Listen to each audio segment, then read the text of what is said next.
അമേരിക്കയിലെ പല സ്റ്റേറ്റുകളിലും ദുരൂഹ സാഹചര്യത്തിൽ ഡ്രോണുകൾ പ്രത്യക്ഷപ്പെടുന്നത് പതിവായതോടെ സുരക്ഷാ ഉദ്യോഗസ്ഥർ തലവേദനയിലാണ്.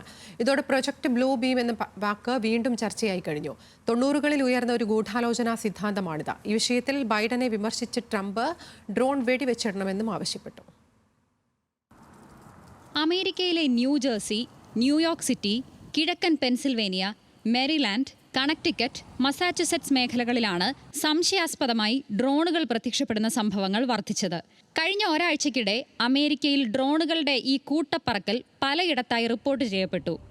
ഇതിന്റെ ദൃശ്യങ്ങൾ സാമൂഹ്യ മാധ്യമങ്ങളിൽ വന്നതോടെ ആളുകളിൽ ആശങ്ക കൂടി. അതിനിടെയാണ് പ്രോജക്ട് ബ്ലൂ ബീം എന്ന വാക്കും സാമൂഹ്യ മാധ്യമങ്ങളിൽ നിറയുന്നത്. 90കളിൽ ഉയർന്നുകേട്ട ബ്ലൂ ബീം നിഗൂഢതാ സിദ്ധാന്തമാണിത്.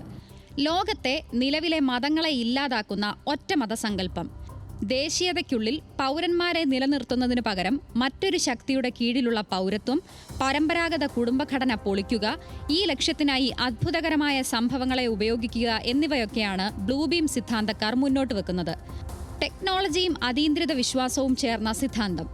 ഡ്രോണുകളുടെ പ്രത്യക്ഷപ്പെടൽ തന്നെ അത്ഭുതമെന്നാണ് സിദ്ധാന്തകരുടെ വാദം.